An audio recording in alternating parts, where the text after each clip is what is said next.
Hello world of YouTube and welcome to another Carversation.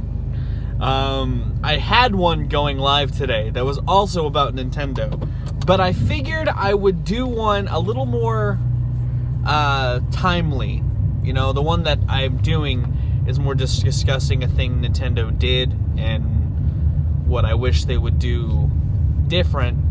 But they had a Direct yesterday, so I figured I would talk about that, because some cool shit was announced and shown in there. So they showed updates for some of their games that are online, like Smash Brothers and shit. But they also announced a handful of new games, most of which were really interesting.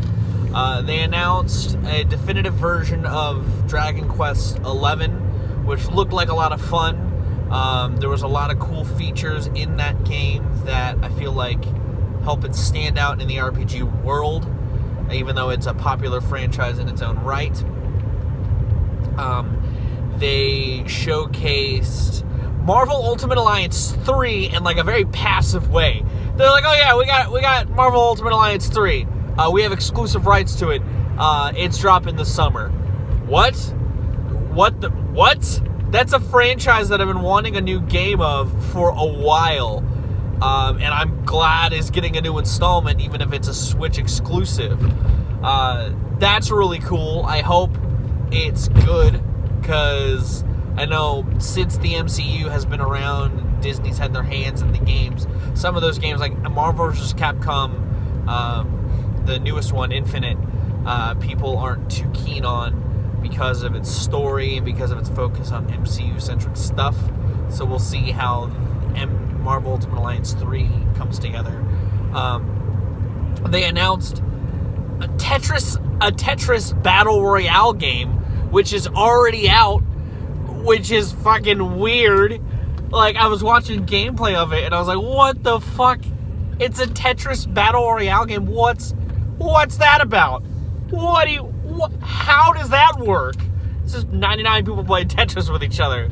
It's fucking crazy. It looks like a lot of fun, though, and it's free if you have that Nintendo service thing, which is pretty cool, if you ask me. I like shit like that. I like weird shit like that. And that's very weird you can get, buddy. What else? I had a whole fleet. There's a couple things I'm waiting to talk to till later. Oh, they announced this RPG called Oni Nasha or something like that. Not Onimusha. Oni. It's like Oni, Ni, and something else. But that game looked really cool. PostMe is adding it in text now, but that looks really cool too. I like the idea of that game. It's an RPG where, like, it's very RPG centric. They also had a huge thing about the new Fire Emblem's three houses thing, which is cool.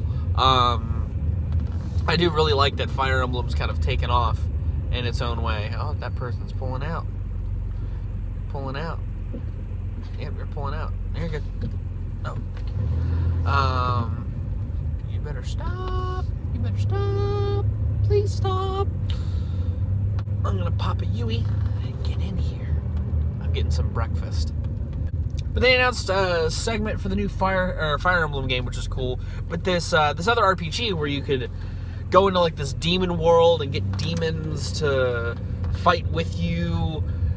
It looked really interesting. It was kind of like a cel-shaded style game. It was really neat. It was pretty rad. I was pretty into that personally. Oh yeah, before I get into the non-RPG stuff, there was Final Fantasy coverage as well, because it was an RPG-centric Direct. And they said that Final Fantasy IX's on the Switch now, which is pretty fucking neat. And they announced a Mystery Dungeon Chocobo game. Looked so adorable. I can't believe I forgot about that when I was driving. I mean, the trailer was so cute, and they had chocobos in all the classes and stuff, and it was adorable. It was so adorable. Hi, Mixie. And outside of RPGs, they had a shit ton of games that they also talked about that I'm super excited for. They announced they had a trailer for the new Platinum Games game, Astral Chain, where you play as like these cops in a futuristic Tokyo. And it looks really fucking cool. It looks really stylish. It looks really fully realized style-wise, which is all up Platinum's alley. I'm I'm really stoked for that game. I've been playing a lot of Bayonetta lately, as you guys know, and I'm now like really into platinum games. Okay, I'm like a platinum gamer. They had gameplay for Bloodstained Ritual of the Night, which is fucking awesome. I mean, as you guys know, I love Curse of the Moon, and you guys will be happy to see we've got some Curse of the Moon style content coming soon. They also had a new gameplay for Yoshi's Woolly World, or Yoshi's Crafted World. They had a release date for that, which is really cool to see. And then they had 2 trailers. I was so excited to see.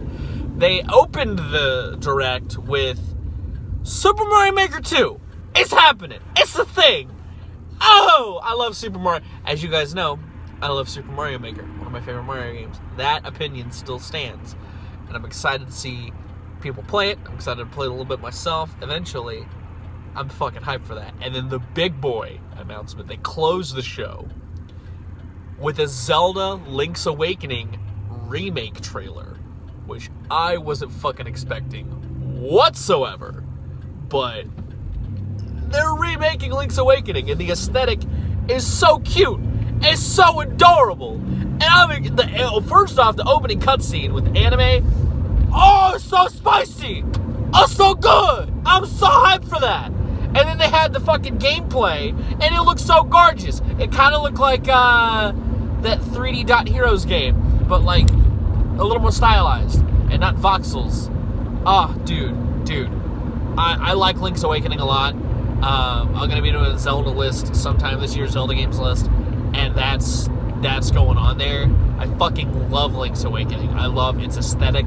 I love what it does. Like, I love the way it looks. And this HD game looks so good. It looks like a great rendition of that classic in 3D. Fuck, dude. That looks fantastic. And it got me hyped. I love these Directs. The reason why I talk about these Directs, because I've done vlogs talking about them and shit like that, is because I think they're the coolest thing. They're like a mini E3 conference. And they happen like every other month. They're just fucking rad, you know what I mean? They're really fucking cool. And I like what Nintendo's doing with those. It's like those VHS tapes they had back in the day that they would send to gamers, but it's just online and free. It's so cool. It's so nice. It's cool. And I like talking about them. I like talking about how hype I am for games, for consoles I don't fucking have. And Nintendo, like, in this Direct alone, they kind of flexed a lot. They're like, hey, we're getting this exclusive. Hey, we're getting this exclusive to the Switch. Buy a Switch. It's exclusive. You know, not just their own games. Like, Marvel Ultimate Alliance 3 is a Switch exclusive. And that's a pretty big exclusive. Like, I know that they were kind of like, oh, we have this too. But, like, I'm not the only one who, like, really likes those games. And makes me want to Switch even more. Like, as if I didn't have enough reasons to buy a Switch. Now, they have Ultimate Alliance 3 exclusive. Bayonetta 1 and 2. Well, Bayonetta 2, because I had Bayonetta 1. Bayonetta 2, exclusive. Bayonetta 3, exclusive. It's crazy. Nintendo is really pulling out all stops for the Switch. And I'm happy to see it, because I like the console. I think it's really cool. I've had a lot of hands-on time with the Switch. For a console I don't own, I've had a lot of hands-on time with it. And I think it's fucking rad. And I'm glad this Direct, I think, was a really strong one for them. For certain fans. I know I'm not the only one there who's excited for Nintendo games that haven't really been discussed more. Like Metroid Prime 4. We just mentioned 3. Bayonetta 3 now. And the new Animal Crossing. None of those were discussed. But you know, that's fine. They got E3. They got other times coming up. And I'm excited. Well, let me know what you think of the Nintendo Direct. Do you even like Nintendo? Are you a fan of Nintendo? If not, you're not going to really care about the next Carversation either. But I'm going to go. I've been Viral Rack. You guys are good at situations. I'll see you another day.